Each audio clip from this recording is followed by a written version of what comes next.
Should we have our doggies meet? Should I go grab Lucy and they can see each other? She watches TV for like half an hour. She just sits there and She's watches. totally looking at the screen. Yeah. She's totally looking at the screen. The thing that blows my mind is she will watch me just work on the computer, and she clearly is watching the mouse move around the screen. It's unbelievable. She hasn't taken her eyes off the screen yet. Yeah, that's why. She'll just do this the whole time. No, so good. You're so smart.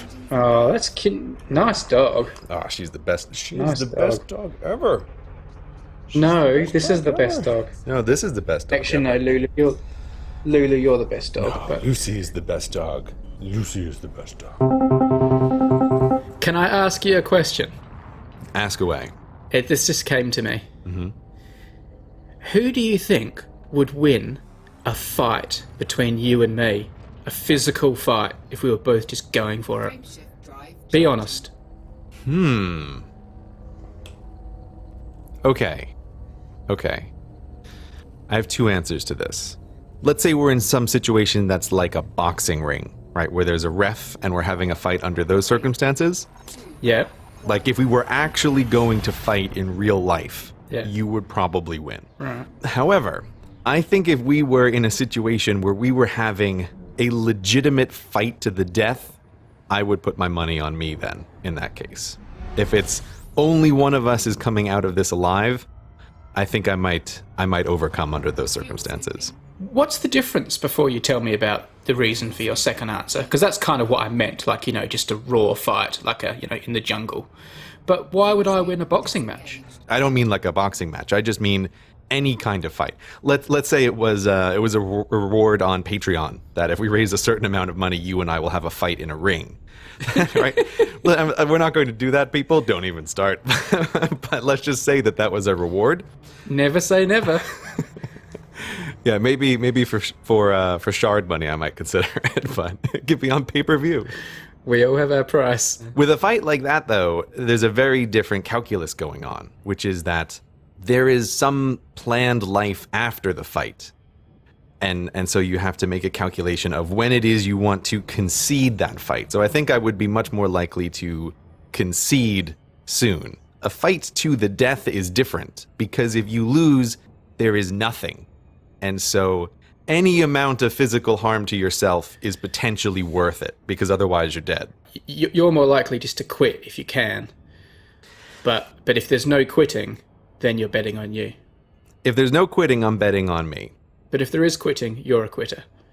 That's not exactly the way I would phrase it, but if you want to phrase it that way, you can. Why do you think you would win the fight to the death? Under those circumstances, I might just be a crazy fighter, right? That I would have some sort of deep down reserve inside of me, and it would just be all out. It would, there's no gentlemanly fighting here. It would just be whatever you could possibly do.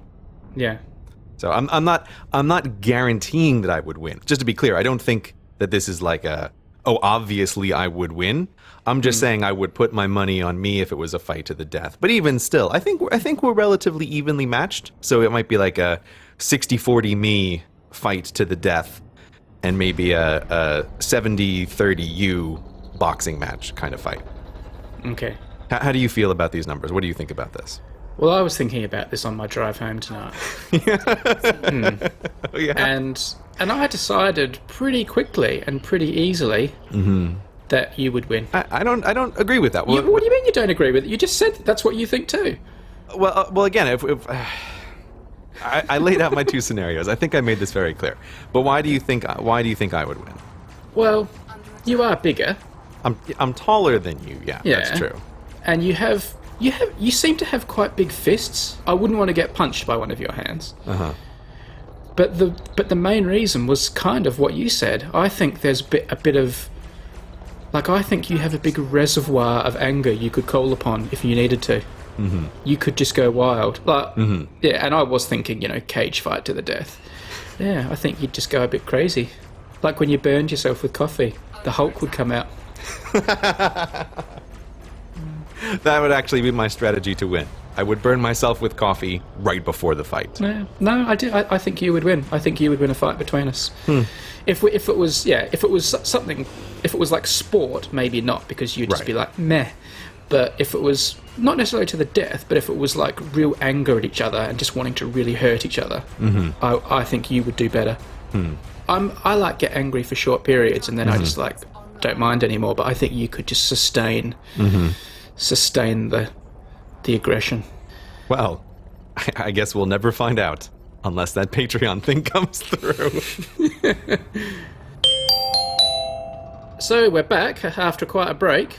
Yeah, it feels like it has been forever since I've talked to you, man. It has been forever. I am 95% sure this is the biggest break, if not between us actually talking, for sure the biggest break between when the episodes are actually going to be published. I think this is our biggest break ever. Yeah.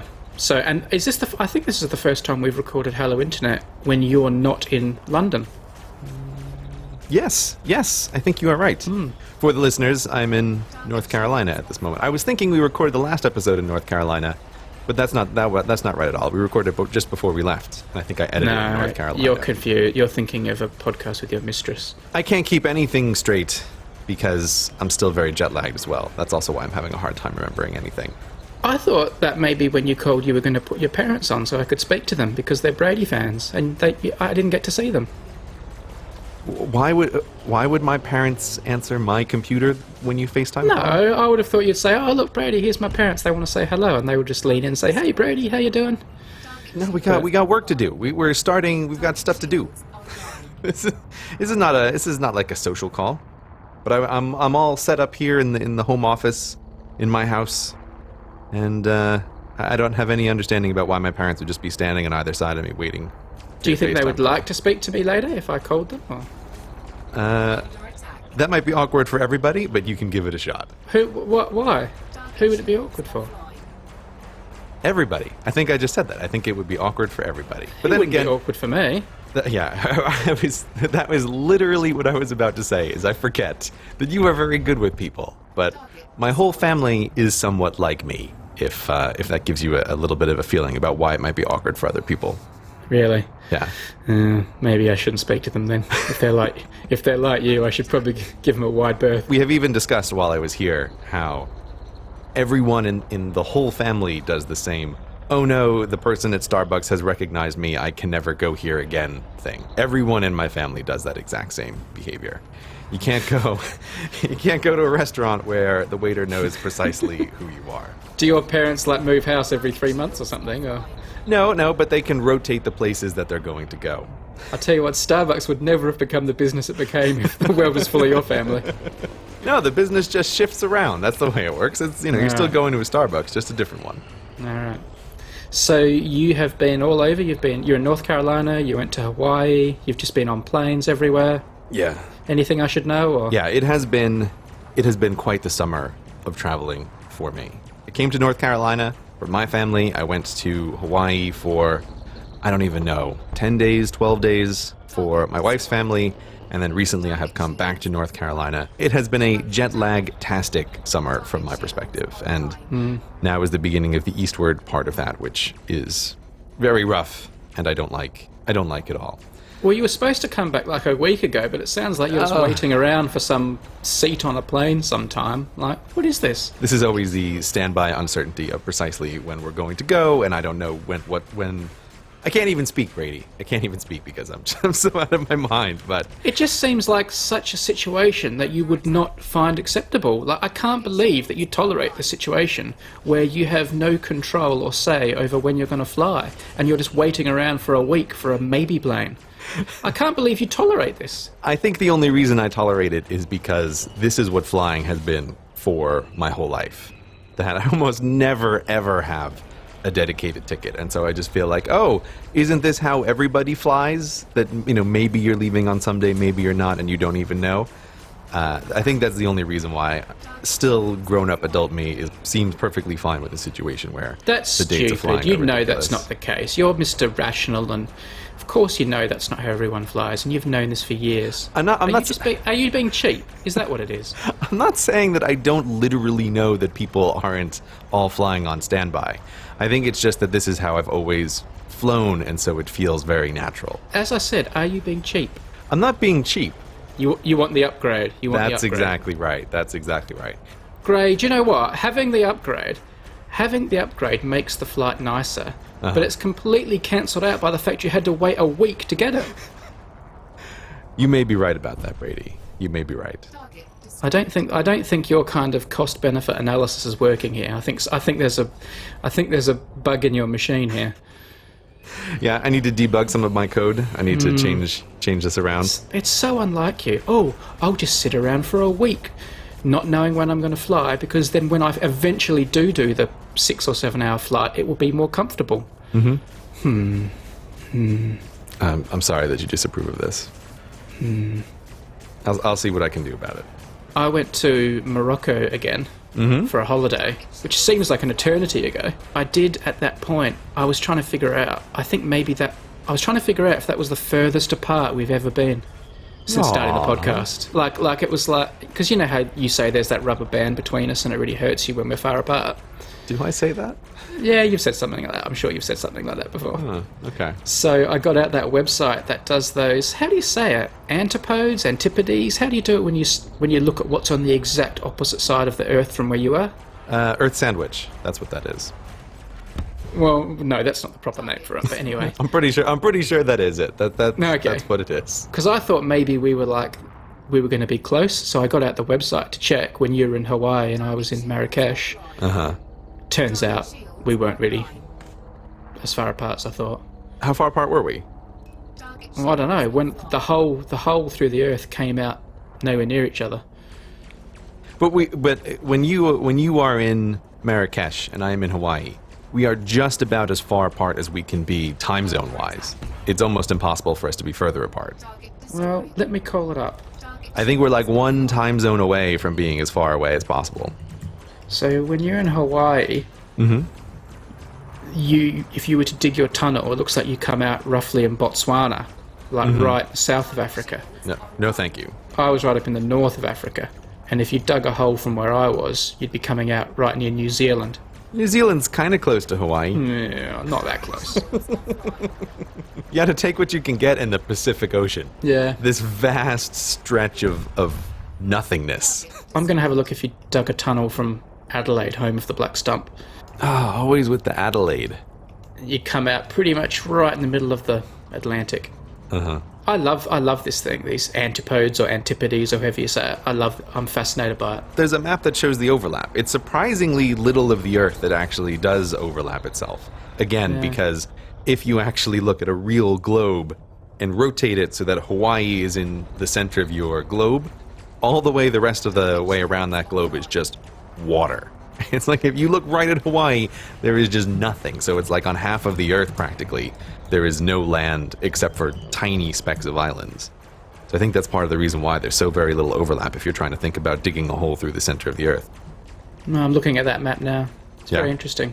Very interesting. Do you know the day I arrived in Marrakesh, it was 55 degrees Celsius in Marrakesh.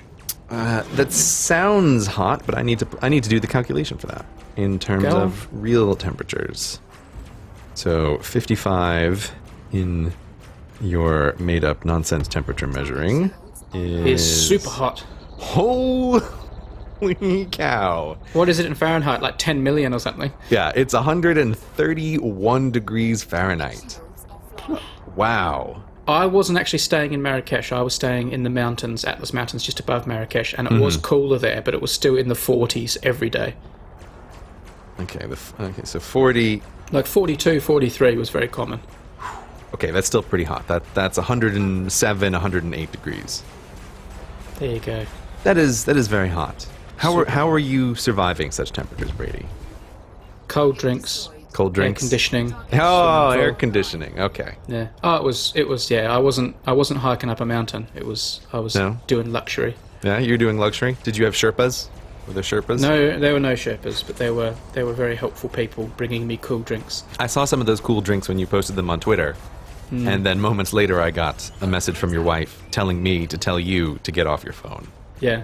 I wasn't quite sure how to handle that. Well, she was on her phone to contact you, so... Obviously she had to be on her phone to contact me, but it did feel a little bit like I was suddenly in the middle of something, and I was. No, she was not quite sure how to encouraging handle me. it. Like, you know, that night when I was sending her all those naughty pictures, she was encouraging me. Okay, can we just for the listeners, we need to just establish right away what you're talking about before This is the Brady definition of naughty, not the grey definition of naughty. before people's imaginations start running wild. I think that ship has sailed. Because, as I did tell your wife, that you and I were busy sharing naughty pictures with each other, and that's why we were on our phones on opposite sides of the world. You started this, I want to be clear, of sending me, I don't even know how to describe this, pictures that were of innocuous objects, but that were somehow still suggestive pictures, maybe. I don't know why you started doing this, but you just messaged me some out of the blue. I don't know why, but you wanted to send me those naughty pictures. Sometimes you've just got to be naughty. Can I just say as well, though, I'm going to say something, but I've put a pause so you can edit it out if you need to. Speaking of naughtiness, who was it who, after the last podcast, immediately sent me a text message saying, I just did that whole podcast not wearing any pants? But I was that's not naughty. I was at home. And I was still wearing boxers. Well, you say you were. I don't know. On the subject of naughty, I know there was this joke last episode about how we're going to make it like a really bad swear word, and you know, you censored it and things like that. And everyone's really run with this joke. And I'm all for running with a joke, as you know. There is a bit of a problem here that I don't think people are thinking about. And I'm sure me pointing it out isn't going to do anything for it, but I'm going to point it out anyway. People really should stop saying things like on Facebook and Twitter and that, along the lines of, Brady, I can't believe you used the N-word. Right. Because if someone reads that and doesn't then do a massive investigation into the history of Hello Internet, they're going to assume that I have used the actual bad N-word somewhere on the internet, and I'm being reprimanded about it. And if they don't figure out what the joke is, they're going to think, gosh, what a bad guy using that word. Right. A word I obviously would never use. So just think about that when you make jokes about the N-word. Third parties might take it the wrong way. And come on, we're all friends here. Yes. I have seen people making jokes about censoring out naughty, and I think the appropriate way to do it is when people put asterisks in the middle, but they still leave the Y. They don't just do N asterisk, asterisk, asterisk. They do N with the asterisk and the Y, so you can at least vaguely try to figure out what it is, and more importantly, realize what it's not. Wouldn't it be funnier if you just like asterisked one letter? So you put like N asterisk UGHTY? So it was like the worst censoring ever. I can't believe you said naughty. This episode of Hello Internet is brought to you by Hover. Hover is the best way to buy and manage domain names. When you get a great idea for something that you want to do on the internet, you need to get the right domain name. And Hover gives you exactly what you need to do that. They have easy-to-use tools to buy and manage your domain name so you know exactly what you're doing. In less than 5 minutes, you can find the domain you want and get it up and running. All you have to do is search for a few keywords, and Hover will show you the best available options across all the domain name extensions out there. So they do the big ones, of course, .com, .net, but also all the crazy little ones like .diamonds. The website is clean and simple to use, so you don't have to mess around with a complicated service. And most other domain name registrars are willfully complicated, intentionally complicated, so that you don't know what you're doing. So if you already have a domain name that is trapped at one of those registrars, Hover has a valet transfer service that will help you get that domain name out. They'll just do everything for you. They're professionals. They'll save your domain from wherever you happen to have it registered. Now, Hover does have an offer for new people signing up with their service for Hello Internet listeners, and Brady took the opportunity while I was on vacation and not looking at my email to arrange with Hover this week's offer code that he knew that I would have to be saying, and this week's offer code is naughty. So if you go to hover.com and you use the offer code naughty, you will get 10% off your first purchase at Hover. They're simple, they're easy to use. I can't count how many domain names I have registered there. They are a great company, and we appreciate them sponsoring Hello Internet. If you have ever wanted to buy a domain name, now is the time to do it, so we can all show Hover just how naughty Hello Internet listeners are. There's so much follow-up and so much to talk about, Gray. We have a million just random things that we Yeah. have added over the past couple weeks to our show notes. I got a really interesting email here. This is a really quick one. I got an interesting email. I've printed out all my emails on paper today because I thought that would make my job easier, and it doesn't. It's just caused a big mountain of paper that's confusing me. This comes from... I hate it when I say this comes from before I know what the name's going to be, and then I look at the name and it's something I just have no chance of pronouncing. See, this is why This you could- just say something like, we got an email about, and then you don't even try to say the person's name, because Yeah, but you're I always feel going like- to lose that game. I feel like if you say the name, though, it's not only is it nice for the person, but it encourages more people because they think, oh, I could have my name said on Hello Internet. I could have my name mispronounced by Brady. This comes from Gautam. Gautam? I think it's in... I should be able to say that because I think that's the same name as an Indian cricketer called Gautam Gambhir. But anyway, that's who it comes from. The cricketer? Not the cricketer. No. Well, maybe it is the cricketer. He doesn't say he's not the cricketer. I'm going to So- assume it's the cricketer. Okay, this comes from a very good test cricketer for India called Gautam Gambhir, or someone else called Gautam maybe. I thought it might interest you to know that you can buy the ink registrars use from the manufacturer. I talked about how registrar's ink was like fairy's blood or something that no one could get except registrars. Seems that's not the case. It's a type of ink called iron gall, I'm guessing, which is made as a suspension of tiny iron particles in dilute acid. And apparently this has been used since the 5th century. Most old manuscripts have it. And the reason it's good, obviously, is that the iron particles don't fade under exposure from UV light like normal inks. So it sounds like it wasn't just the sort of forensic nature of the ink that makes it useful to registrars, but it's also its long-lastingness. I wonder if that's what archive ink uses as well. Just regular old archive ink. Iron. Quite possibly. Quite possibly. There you go. So thank you for that. I'm going to piece of paper there. Don't you love that sound? I have to say, I do like the sound of you handling the physical paper. That's much nicer than clicky keyboard sounds for, Brady's like in a real newsroom looking at pieces of paper that he's sorting through, and you can hear the shuffling. I like that. You need to hear typewriters in the background and copy, stop the presses. Actually, Gray, let's stop the presses because we've forgotten something that I would like to do on every podcast from now on. I'm not sure I'm going to allow it, but just go ahead. I would like to check where our listener, John, who plays the bass on a boat, is today. So yeah? I'm gonna call up my marine traffic app, Okay. and I'm gonna call up my fleets because I've put his ship into my fleet. His ship, which is called the Anthem of the Seas, and he is currently rather disappointingly docked in Palma. Wasn't he at Palma last time? I think he was. The ship is docked in Palma.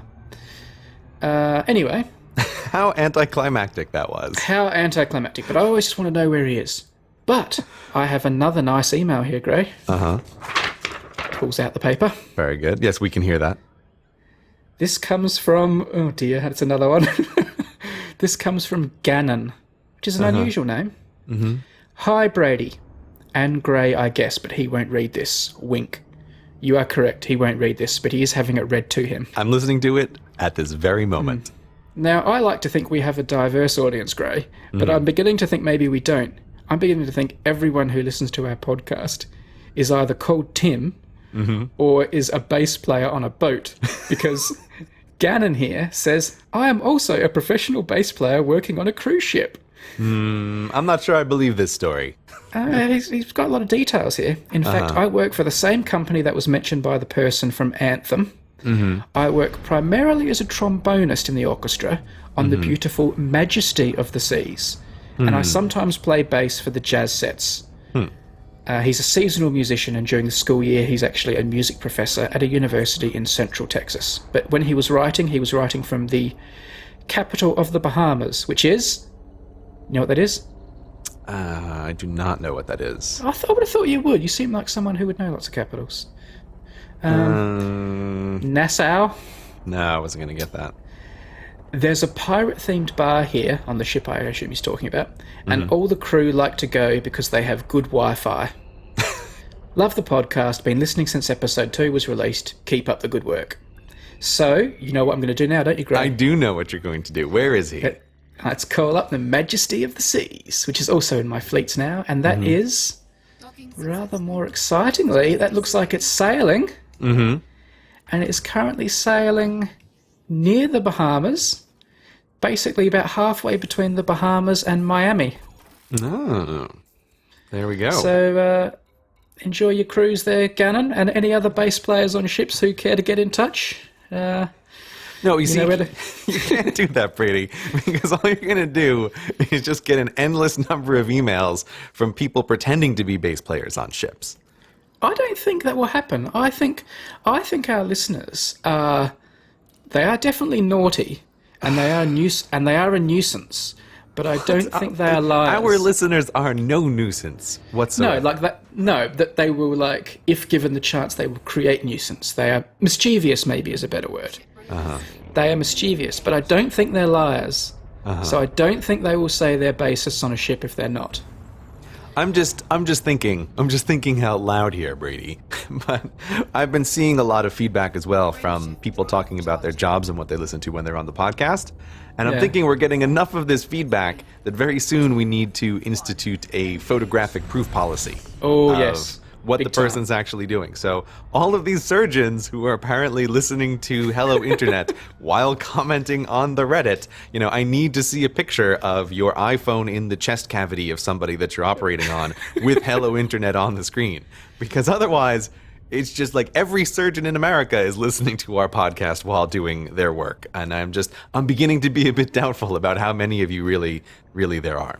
Well, Gray, this sounds like the perfect opportunity to introduce my new favourite corner of Hello Internet. And this is People's Occupation Corner. What people do and what they do while listening to Hello Internet. Bing, bong, bing. Oh, Brady, it's got to be Career Corner. Career Corner. No, because it doesn't have, it's not necessarily your career. You could be, you could be a knitter. You could be, work in a phone centre, but you knit at night, and that's when you listen to Hello Internet. And it's the knitting I want to hear about. So I want to know what people do while they're listening to the show. That means more to me than what their job is. That's fair enough. Yeah. But I don't think your name was very catchy. We need a catchy name for this. No, that's the joke. The joke is that it has an uncatchy name. Something like What People Do While Listening to Hello Internet Corner. The joke is it's a cumbersome name. Work with me, Gray. Trust me. Is that the joke? Is that the funny part of this? Gray, which one of us has pedigree here making up names for things that stick? That hurts, Brady. That hurts deep. But more on that later. Okay, if you want to call this what it is that people happen to do while they are listening to the Hello Internet Podcast Corner, I'm on board. See, that's beautiful. It should have a slightly different name every time as well, so good for you. Okay. I'm gonna give you a few here. Now, I'm gonna pre-warn you here, Gray. Yeah. Some of these are amazing. Is that a warning? Are you wearing like a hat or something? Because I am worried that these are going to be so amazing that your brain could explode out of your head. Oh, I have the coolest hat that I've been wearing that I got for Hawaii. I have like an Indiana Jones style hat that I can wear. Put it on, Gray. Put it on, because I don't want your brain splattered all over your screen. Okay. Literally, it would be grey matter on your screen. Because this is amazing. Some of these are amazing. I'm gonna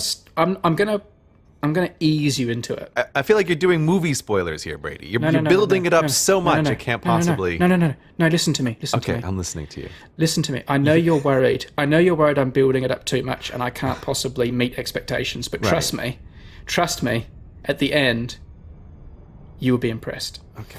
You are in a funny mood today, Brady. I think it's because it's so late at night when we're recording this for you. But let's go. First of all, yeah, I've had an odd day. Mm-hmm. This is from Carlo. Brady and Gray, thanks for all your content, etc., etc.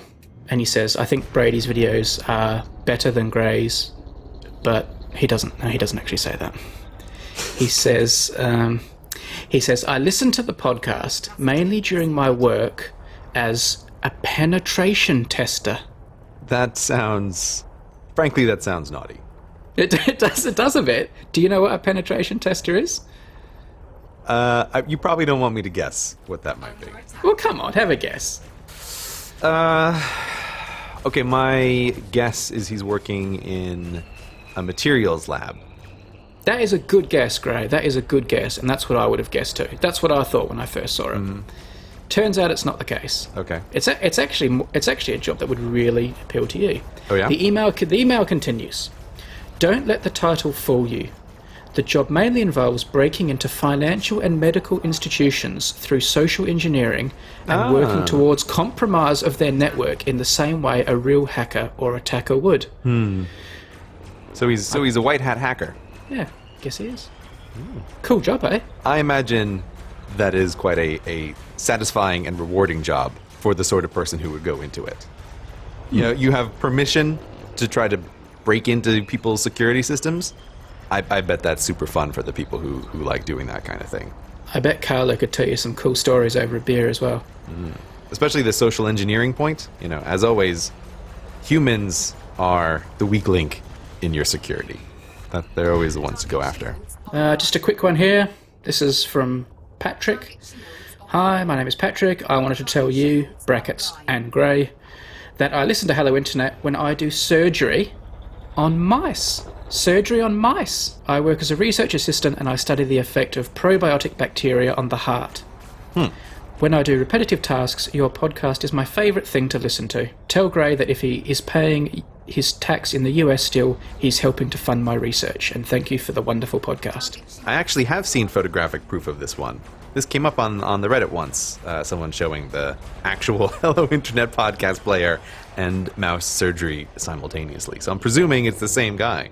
Unless we have multiple mouse surgeons listening to the podcast. Gray, if we have multiple bass players on cruise ships, I think it's almost inevitable we have multiple mouse surgeons.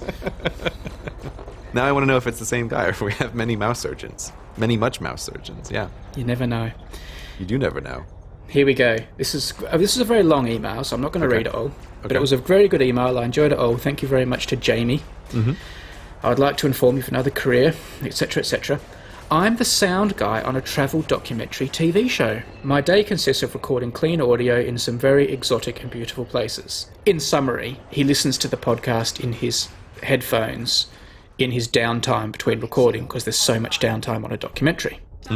And he has it rigged up so that his phone goes into the same headphones that he records through, and he just turns it off when they have to do proper work. His email continues. Although this became a problem a few days ago when I was taken by surprise that the crew started to film an interview. I had no time to unzip my bag and turn off my phone, and I had to start recording immediately. So for the entire length of the interview, I was not only listening to a local Chinese man tell us all about his life, but also Brady talking about the ridiculous Bragg Humble. How frustrating that must have been. I know, that Chinese guy must have been interrupting some fascinating stuff from me. What I like about this one is that we are basically interrupting and causing problems at somebody's work. Oh, yeah. I'll tell you what, though. The Bragg Humble. I could talk about that more. You know, but let's not. You're going to like this one. You're going to like this one. You ready? This is from McGwale. And there is proof to go with this. Okay. It still could be fake, but there was enough proof for me to believe it's real. And that's why I'm reading it out. Don't think I'm just reading out everything that comes in. Okay. I was sent proof for this. Okay. McGwale. Just a quick one. I thought I'd write in to let you know I'm a VFX compositing artist in London, currently working on the new Star Wars film at Industrial Light and Magic. Obviously can't reveal any information about the project, but just chipping in a listener job corner, as I thought you and CGP might like to know there are some shots in the upcoming film that were created while listening to Hello Internet. Oh, wow. Pretty good. That is pretty good, I have to say. Yeah? You said that there's some proof on this, though, yeah? There is proof, yeah. You have seen something that confirms to you that this is definitely the case. I haven't seen absolute total 100% proof, but I've seen enough that makes me think if he's lying, he's gone to a lot of trouble. Okay. He's gone to so much trouble that he almost deserves to have his name read out anyway. So Right. I believe him. I will take your word for it. Okay. I'm just saying, absolute proof, that would be really amazing. is in the background of Star Wars somewhere, seeing a tiny Hello Internet logo. You know, just there's a lot of stuff in the background of those movies. Hopefully not as much as in the background as in the prequels, but yeah. All right. That's pretty good. Miguel, if you do manage to drop the Hello Internet logo anywhere into the new Star Wars film, you will have our undying gratitude. Yeah, I was going to say, it will be the most amazing thing that has ever happened. Do you know I had the 60 symbols symbol in an actual published X-Men comic. Really? Yeah, I've got it here on my shelf. There's an X-Men, and in it they're looking at the screen, like a YouTube screen. They're watching a video, and there's like other recommended channels on the side, and whoever the artist was obviously a 60 Symbols fan, and they include a tiny little 60 Symbols logo there. That is pretty cool, Brady. That's pretty cool. Pretty cool. Okay, here's another one. There was a series of emails here, so I'm not going to go into all of them. But Derek, who lives in New York City and seems to be a skydiver cameraman, so he does lots and lots of skydiving. I'm amazed you didn't mess up that name, but yes, go on. That would be so unfair to call him Derek at his one moment on the podcast. So, I'm not gonna... So he listens to Hello Internet a lot, by the sounds of it. He listens to it when he's packing his parachute. He listens to it on the flight up. And apparently he also then listens to it on the skydive. He listens to Hello Internet while free-falling. What? Just to be clear, he's not deliberately listening to Hello Internet on the free fall. Let me read a bit of this to you. The upshot is he listens to it on the flight up because it's time to kill while you're just sitting in the plane. Right. And by the time they're all kitted up and they're doing everything, it would be more trouble to unzip everything and take his headphones, his earbuds out and stuff and jump than it is just to leave it running. So he's not listening to it because he wants to listen to it on the skydive.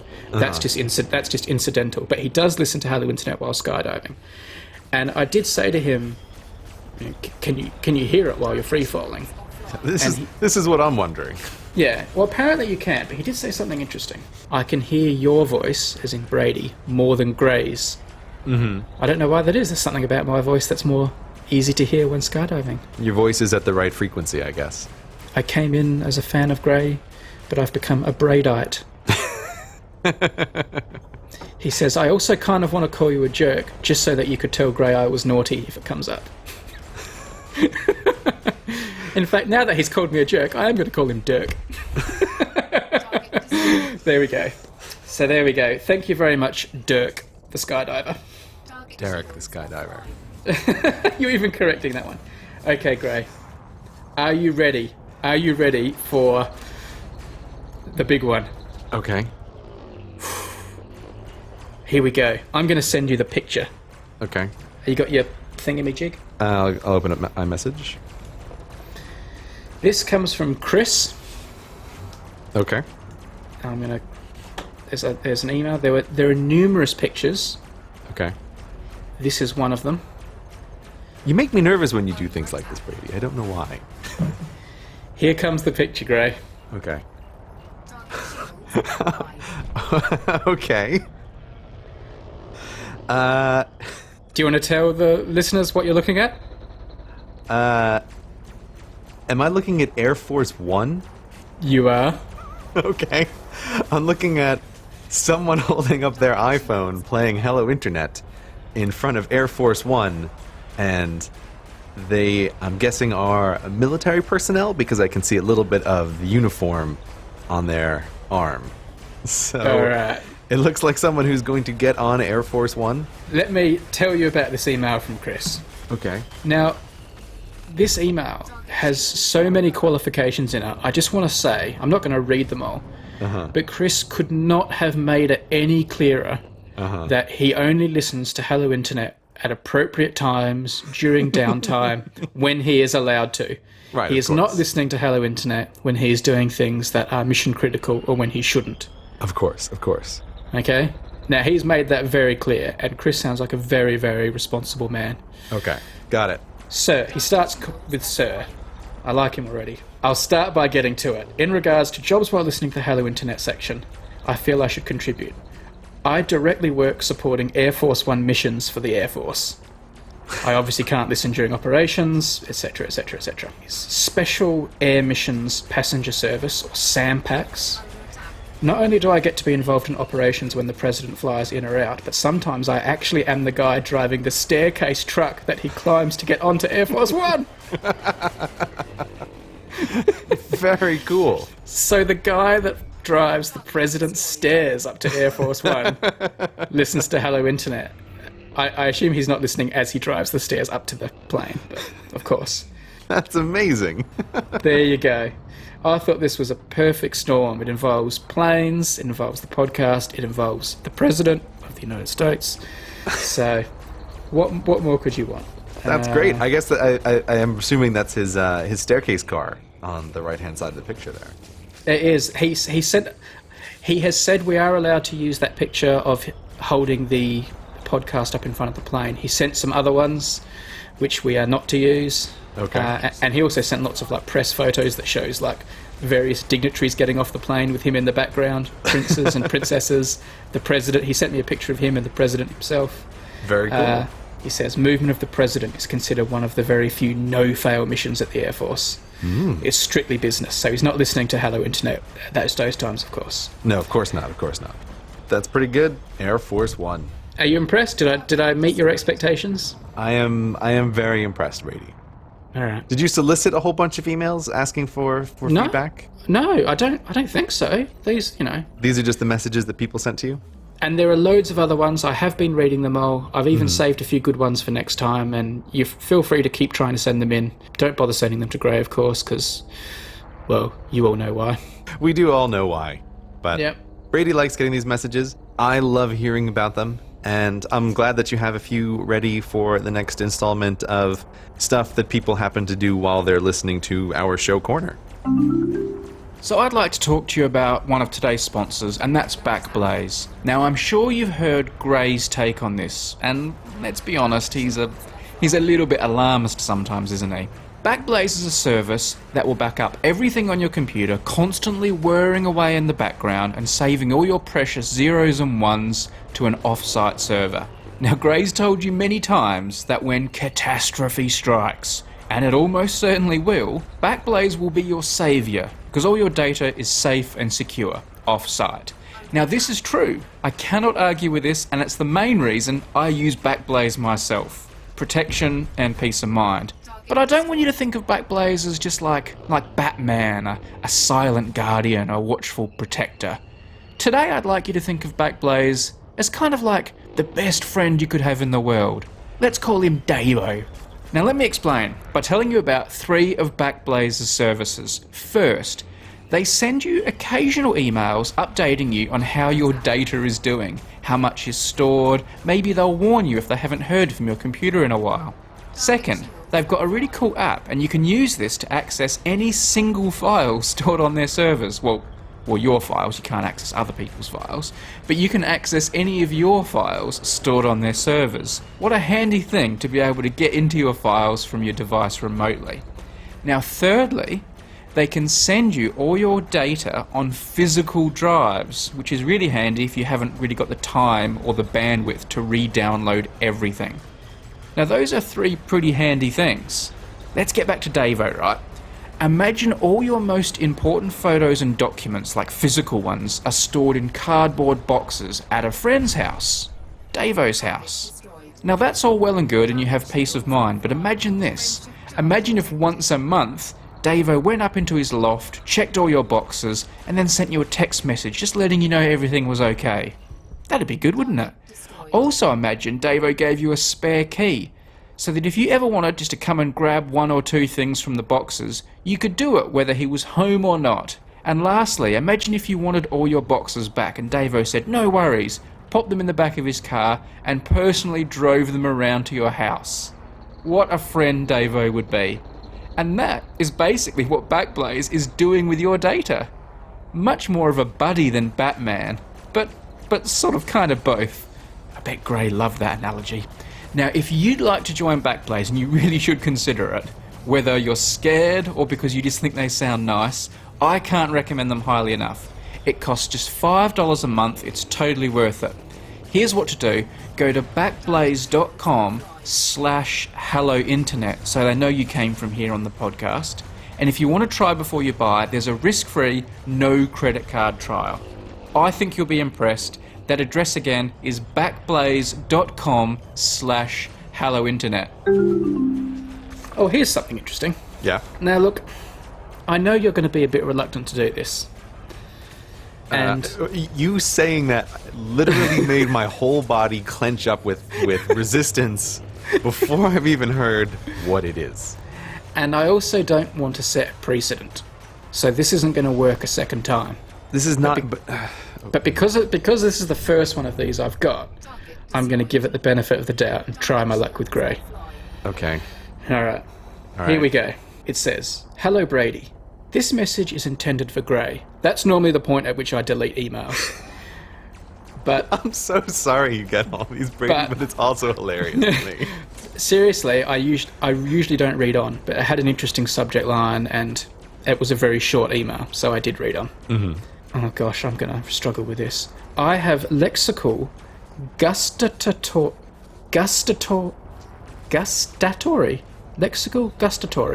synesthesia. Mm-hmm. The way Gray says composed, as in the word composed. Composed. Yes. Apparently you saying that tastes like very good raspberry yogurt, or yogurt, depending on how you like to say yogurt or yogurt. Uh-huh. All the words with pose in them taste like raspberry yogurt, but the way Gray pronounces it tastes extra good. Here are 10 other words that I would like to taste Gray saying. Okay, but before you go any further, can we just explain to the listeners who are not aware what synesthesia is? Because I think otherwise this is very confusing. Well, hopefully they're all number file viewers and they've seen some of my synesthesia videos, so we shouldn't have to, but just in case they haven't. That's true. We can assume that everybody who listens to the show has watched every one of your number file videos. Yes. But on the off chance that they have not, synesthesia is a condition where your senses are cross-connected in unexpected ways. So that the usual example that is given is that when people look at numbers, those numbers are colored, or they perceive colors every time. So 7 is very yellow, or 3 is very pink.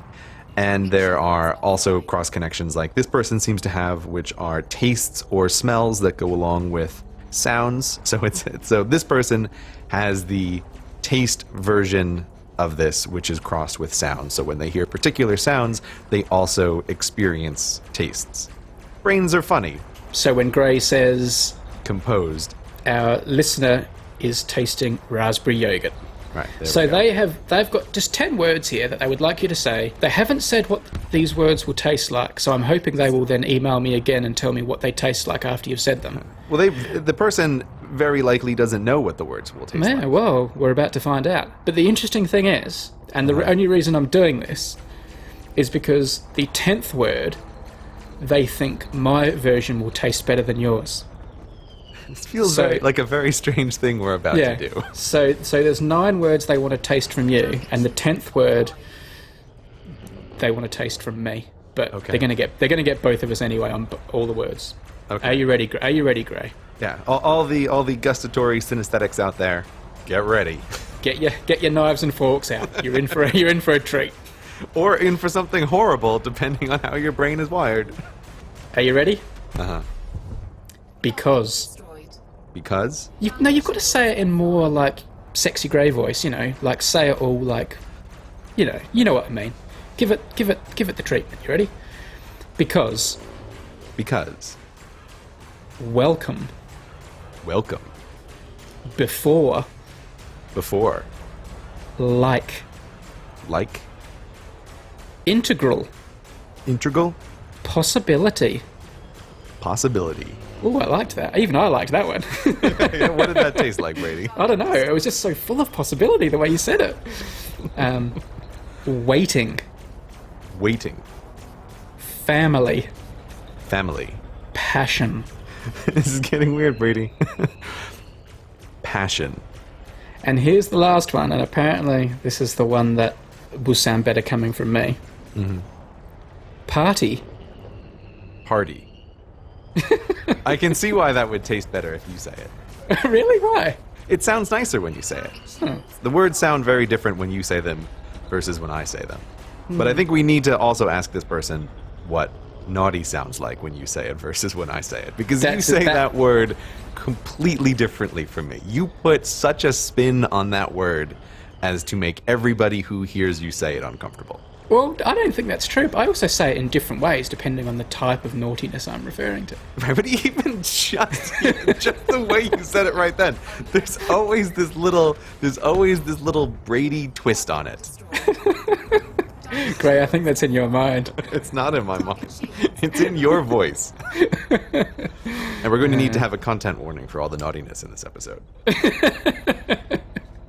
You're not going to censor it out again, I hope. I think there's just too much this time around. There's just too much naughtiness. Yeah, You maybe can't I'll censor contain it the first time as a joke, but I'm not sure I can keep it up for the whole episode because that was actually a lot of work the last 10 minutes of our previous show.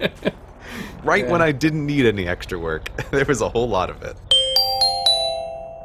You know what? I haven't even looked at our notes yet for follow-up. This has just been me going through bits of paper on my... We just plunged into this Yeah. without even How long have without we been even going? thinking about it. Wow, we've been going a long time. We've been going a long time. There's something I haven't want to even- mention. Oh, sorry. There's something I want to mention very gosh. quickly. Okay, it's been an hour. You can finally mention something. Go on. Okay. Every hour you can have one. Great, thank you. And I would have totally forgotten this had it not been for the earlier person who wrote in. But the thing that I want to mention before I forget it is that many shows ago I said that I had been developing this theory about Derek of Veritasium. And that theory was, in addition to being disease vector Derek, who travels around and spreads disease everywhere he goes when he made me sick, that one time I met him up in London, I also have this feeling that Derek's fundamental nature is somewhat quantum, in that you ended up meeting up with him in New York, was it? Where it just No, it was Boston and then New York. Boston. It was Boston and then New York, where you just discovered, you attempted to observe Derek, basically, and determined that he was in the hotel where you were staying, unbeknownst to either of you. And this happened a couple of times. And sure enough, I fly to the other side of the earth, to Hawaii, and where is Derek? But he is on the exact same island, the exact same side as me. And I just thought, this is further proof of Derek's quantum nature. Everywhere you go, Derek is potentially there. So Derek and I had a little meetup when we were in Hawaii, and it was great to see him. Evidence for quantum Derek observed in Hawaii. The Dirk particle. Yes, the Dirk particle. The Derek particle. Ah, he made me even do it. The D particle. The Derek particle.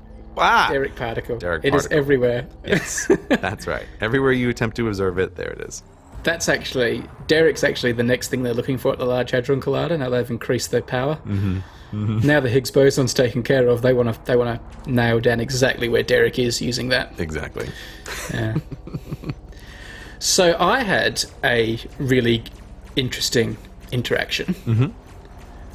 When I flew back from Morocco, I was waiting for my luggage to come off the plane, and a young man came up to me with his phone and with a pretty posh set of headphones and said, "You're Brady, aren't you?" And I'm like, "Yes." He goes, "I was just listening to Hello Internet on that flight and I thought I saw you."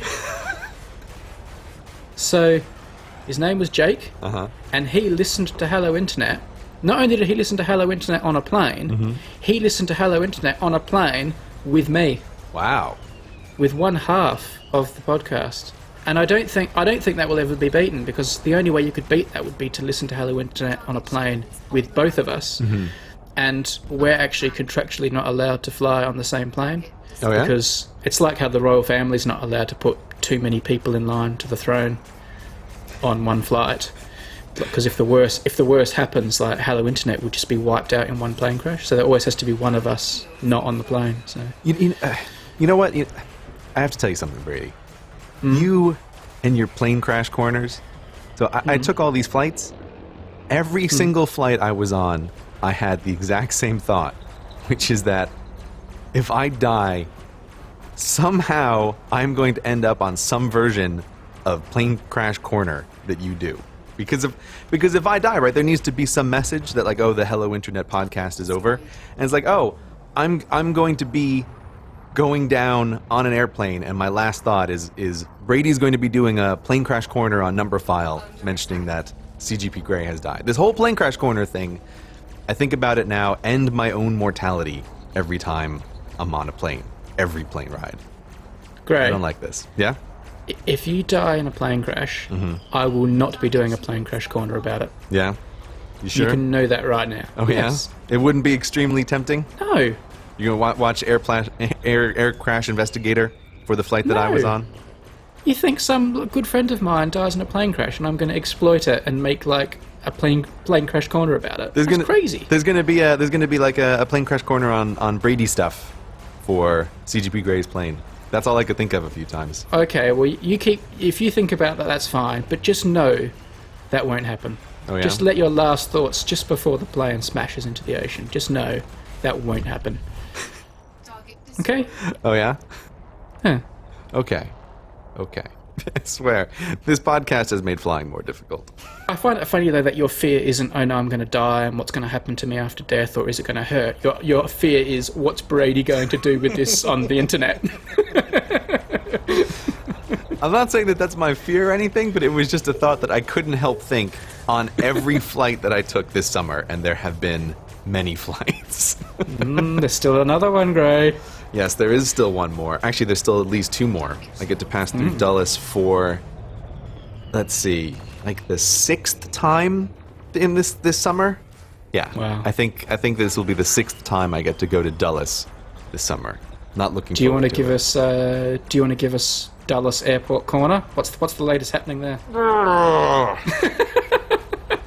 Chewbacca, you take over from here. I will just briefly say that I hate this airport, and we're flying to my parents, going through Dulles, and we have to spend some time in this horrible airport that, again, is just every section of it alternates from freezing cold to 85 degrees and 80% humidity, like they managed to recreate a tropical jungle on the inside. And I'm looking at the disgusting carpet and the low ceiling. God, I hate this place. So we spent some time in Dulles and like, great, I'm gonna leave this airport. We're just going, right?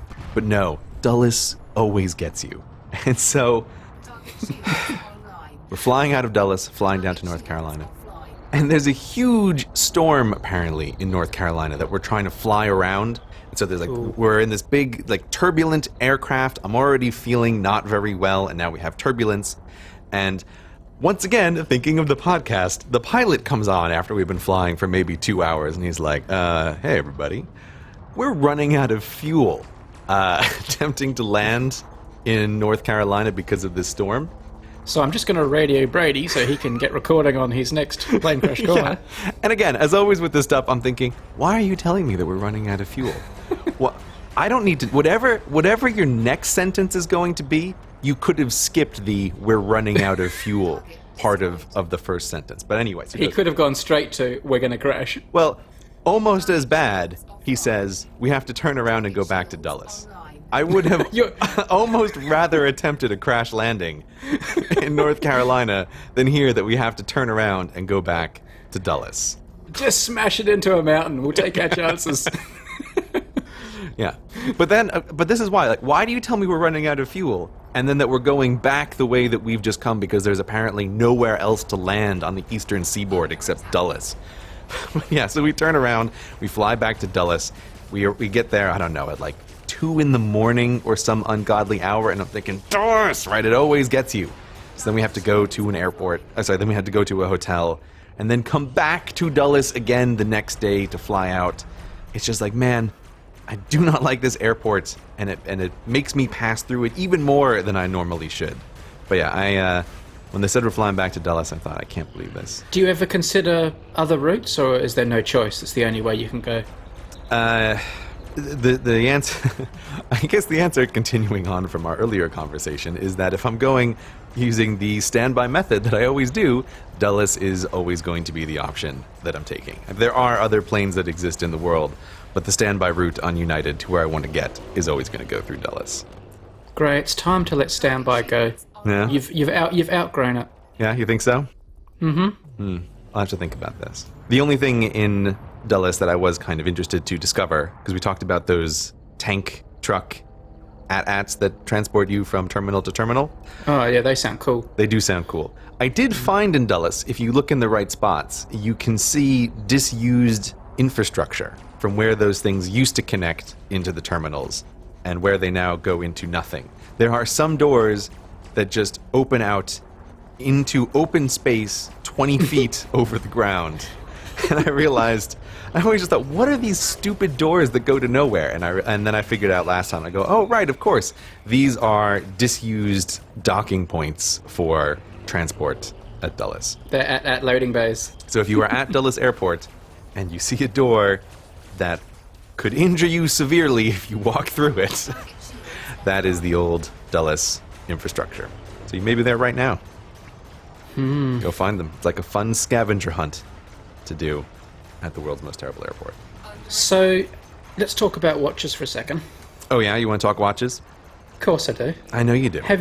Have you seen this new watch that combines a cool Swiss watch and a Apple Watch? Have I seen it? My whole Twitter feed has been filled with this dual-purpose watch from Hello Internet listeners.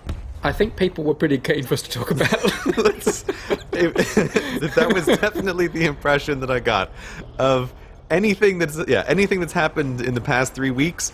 This was overwhelmingly the thing that clearly people were dying for us to talk about. Was the Swiss watch stroke Apple Watch 2-in-1 watch. So we're doing it, people. My Twitter feed lit up so hot I thought a plane must have crashed. Anyway, so do you want to quickly describe it? For the very few of you who listened to this podcast and didn't tweet us about this watch, it is if you think of a traditional Link watch for a man, this was a watch that has a normal face on the front, a normal analog watch face.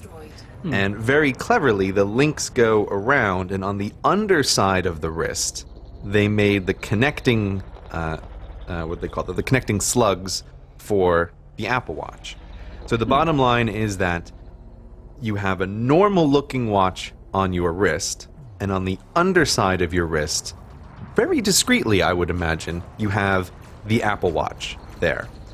And I actually thought this was kind of a brilliant idea. I think it's ridiculously expensive. I was seeing people toss around some crazy numbers.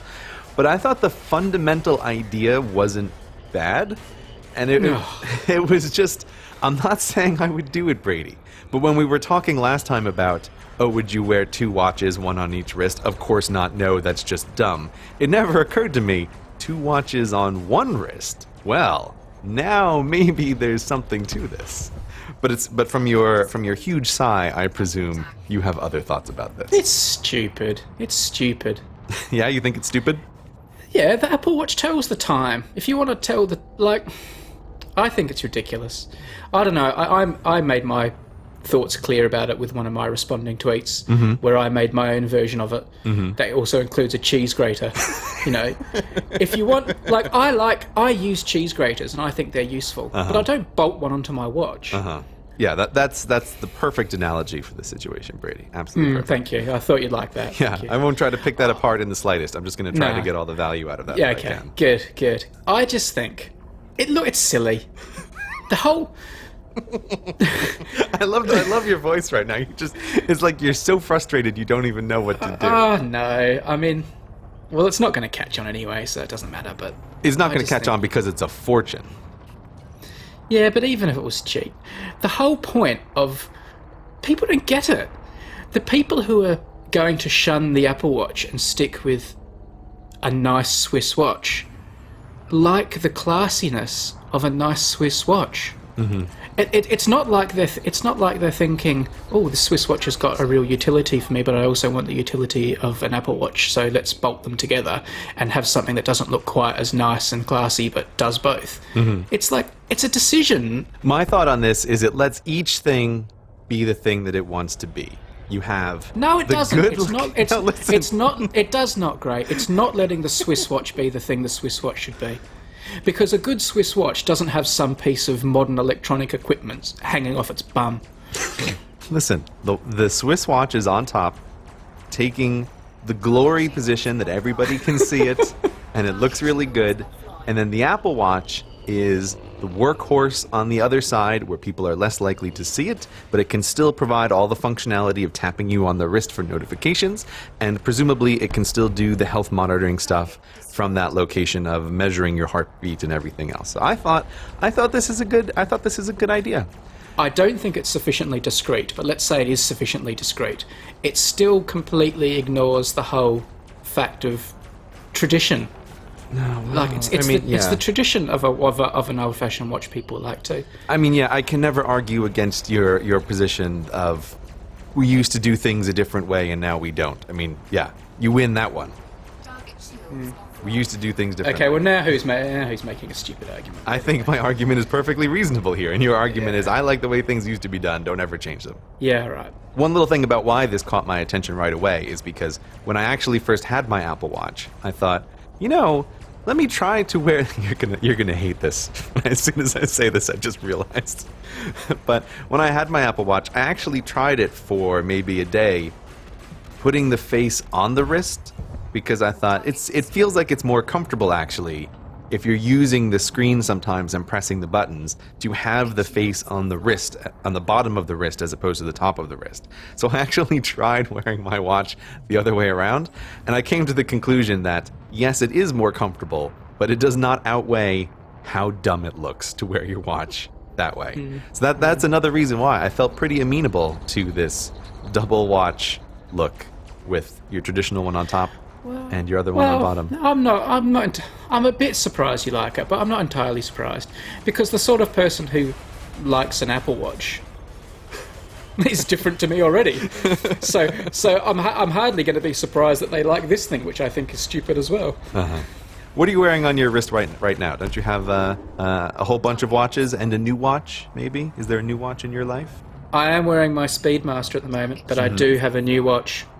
Tell me about your new watch. Because I got a message from you from Morocco while I'm in Hawaii about something that had caught your eye in a local store. No, it wasn't. It wasn't local. Was it not? I wasn't paying any attention. I thought that junky store that you sent me a picture of that was horrifying with stuff everywhere is where you found this watch, like in a corner, in a box. No, I was just shopping on the internet and just. I'd been coveting it for a while, and eventually I thought, I have to have it. Oh, okay. So I bought it online. Let me get it for you first, because it makes a lovely sound. Hang on. Okay, you're gonna go get that? Oh. Hello again, Internet.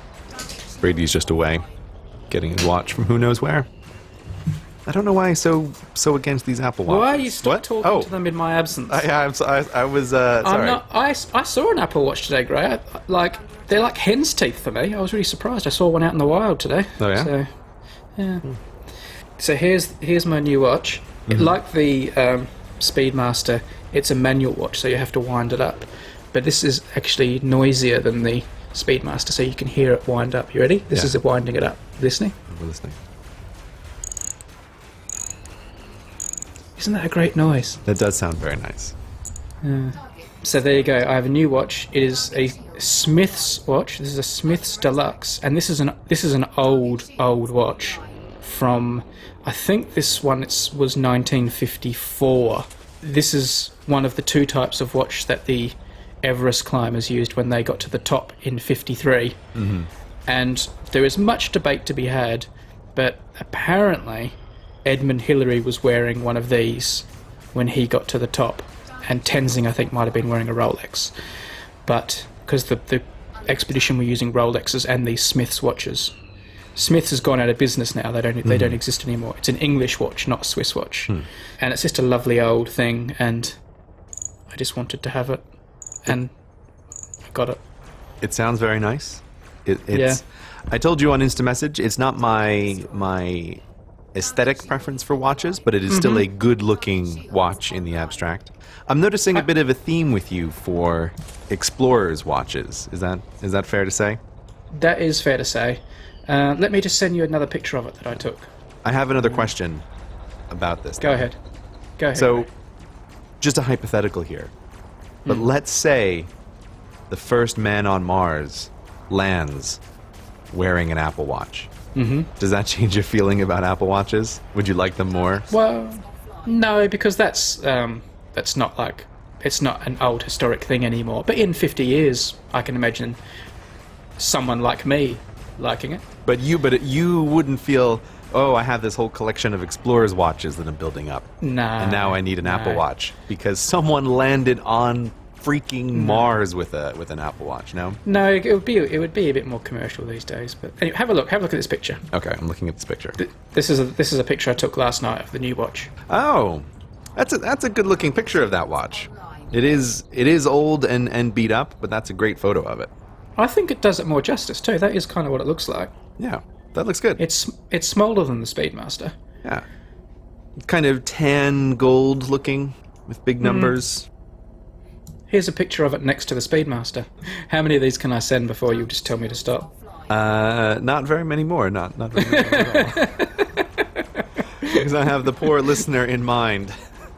who's Oh, we're still recording. I just thought this was just... who's now listening to a show called Brady Sends Me Pictures of His Watches, and I tell him they are nice. Yes, those are two very nice watches. I think I need a picture of those two next to an Apple Watch for scale, though. I think that's what I need. Well, you know how big the Speedmaster is. You've seen that. I do.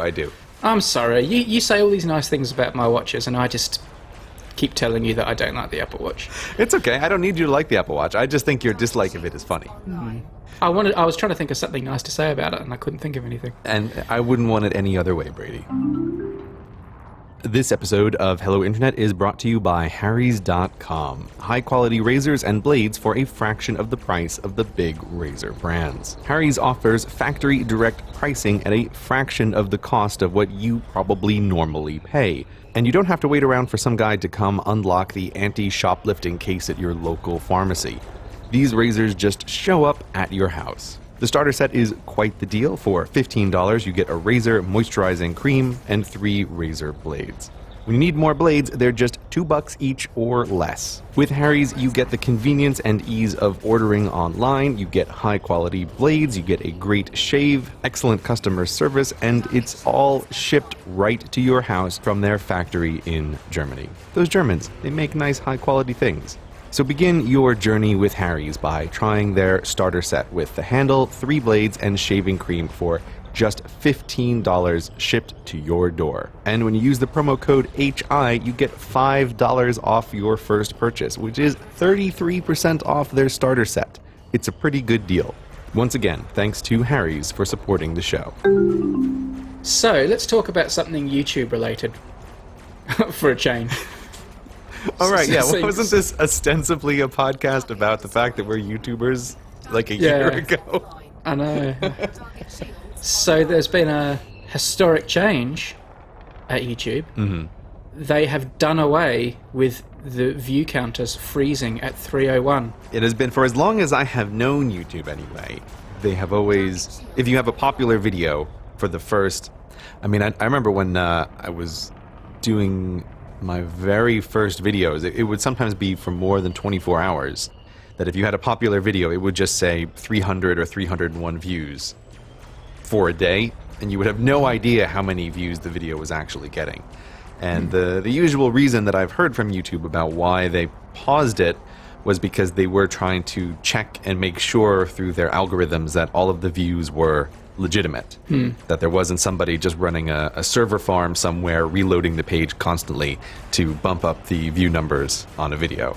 So they had to go to 300 and then they just stopped it, which was, I always thought was a really weird thing. Like, why didn't they just write below the video, new video, in the space where the view counter was? Because it always led to arguments from people, because you could see that a video, for example, was getting thousands of thumbs up and thumbs down, but still had 300 views. And so there was always an argument about how can these two things be true? And then somebody would have to lean in and explain what the situation was. I don't know why they had the views at all, why they didn't just write new video at the bottom. But you have been profiting from this very confusion for a couple of years now with your video on the phenomenon. I know, I made a video explaining it, but you don't talk to me about much, but obviously you're uncomfortable with it for various reasons that you don't tell me why. But you're skeptical about the whole thing. But anyway. What are you talking about?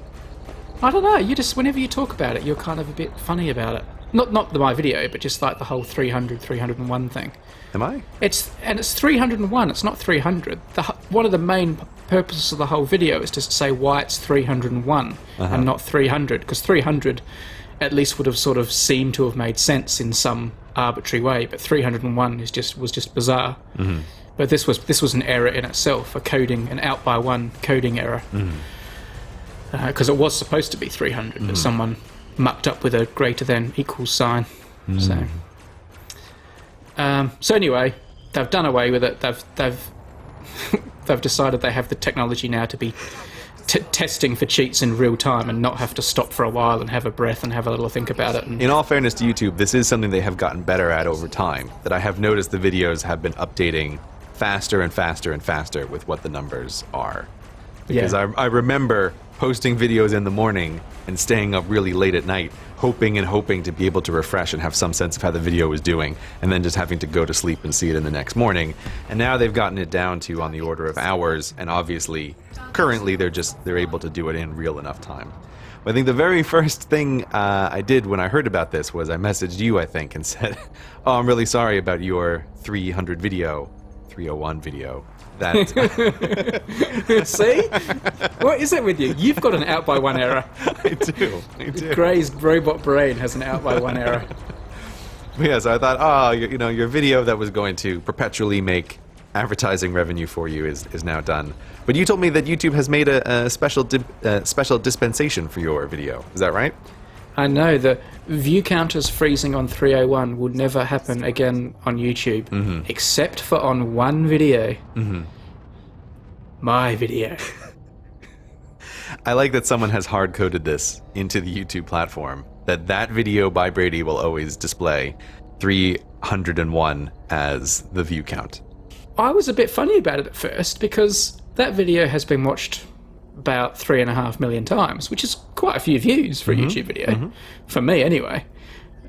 So I was a bit sad to be losing a 3.5 million video view count from my CV, but the more I think about it, the more I think it's better this way. Yeah, knowing that someone at YouTube took the time to special code something for just your video, that's way better than having the view counter there.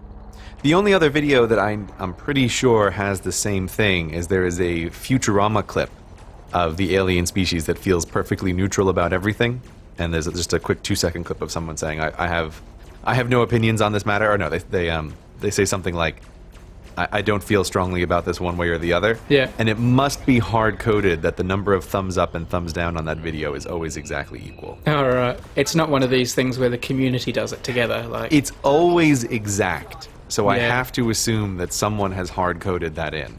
Yeah. Because people link to that on Reddit a bunch, and I have never seen it with even being off by one. Okay. I may be wrong, but I'd be curious to know if people can try to make it off by one. But I think but the numbers do change. It's not the same numbers. The numbers go up, but the number of thumbs up and thumbs down is always different. It's always exactly the same. That's cool. Yeah, that's cool. The only other one I know of that's like that. All right. So it's a coup for you.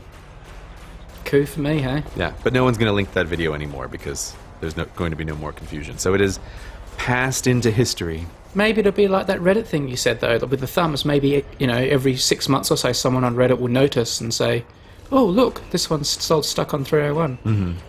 Maybe. Or maybe not. Probably not. I don't think so, no. No. Oh, well.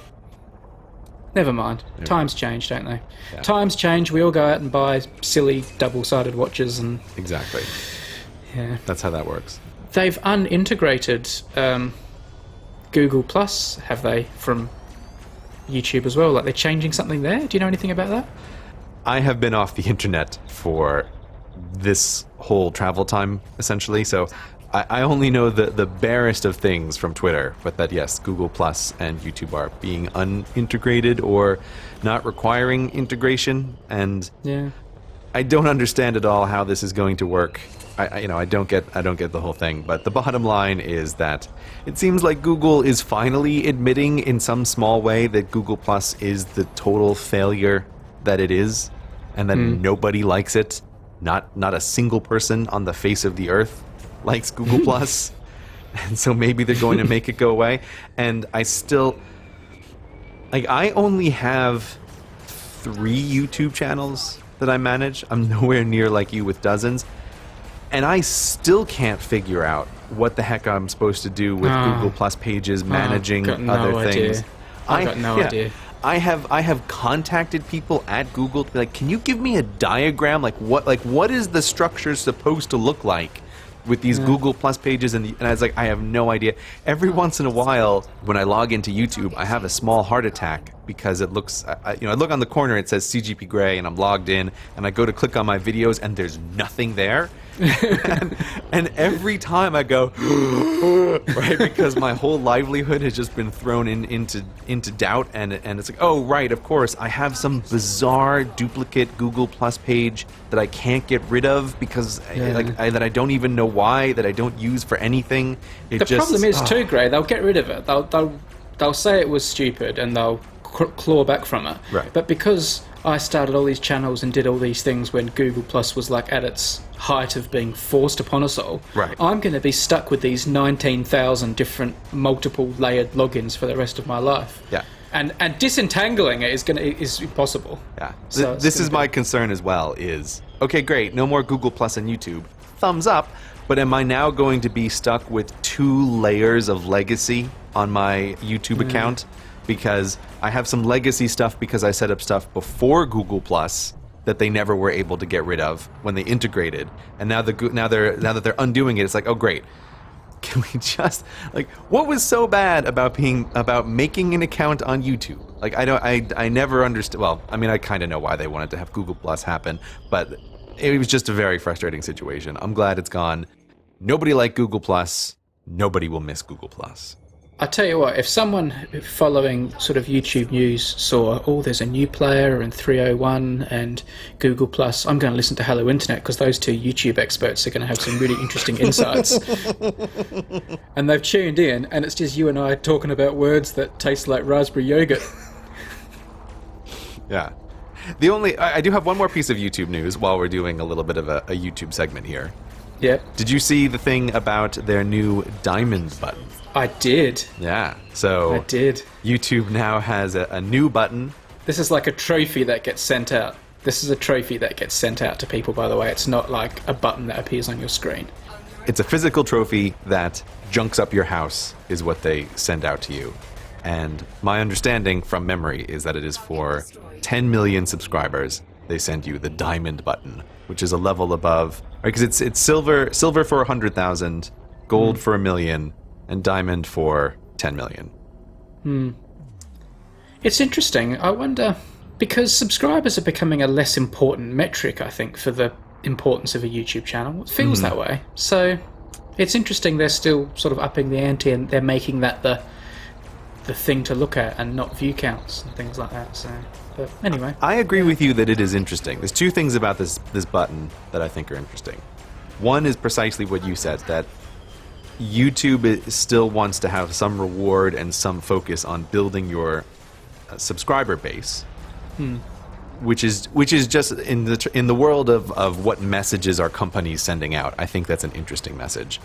And second, because from my perspective, the YouTube subscriber numbers are fiddled with, and they're so determined by precisely how YouTube changes algorithms and sets things up. I almost think that the 10 million number, my first thought was, that seems low, because it seems like almost a low number to have the next big crossover point be.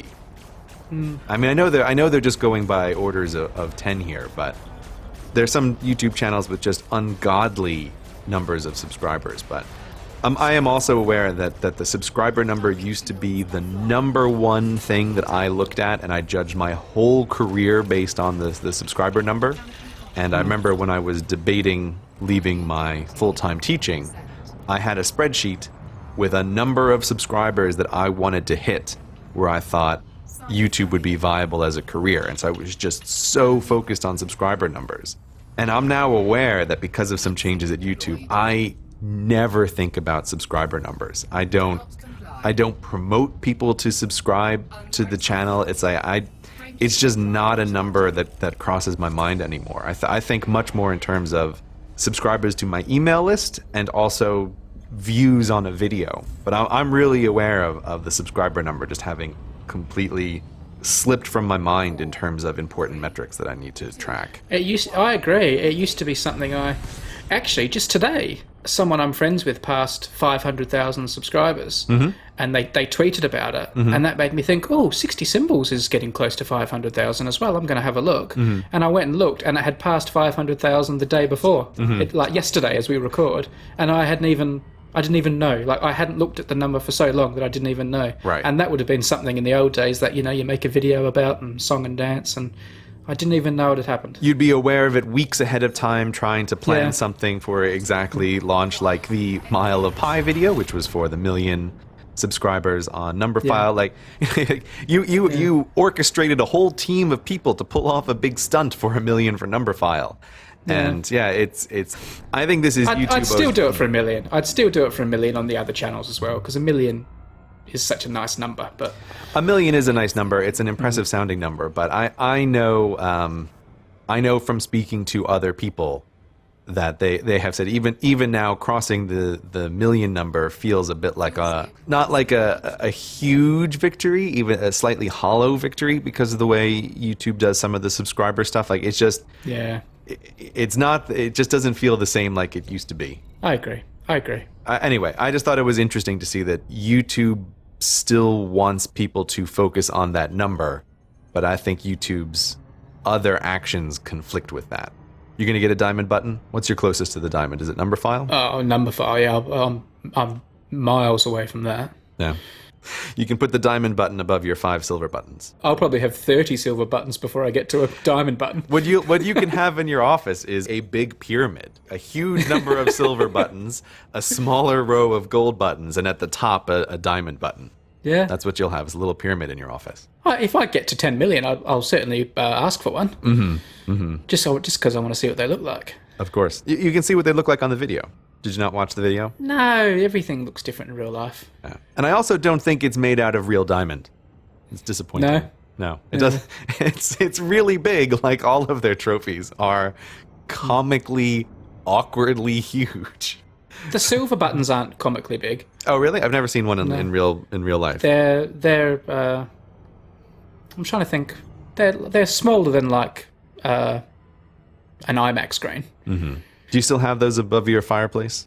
No, they're in boxes in another room. Oh, okay. I don't think I'm going to put them up. And obviously my gold button's in America, so I haven't got that either. Yeah, and you know where the gold button is.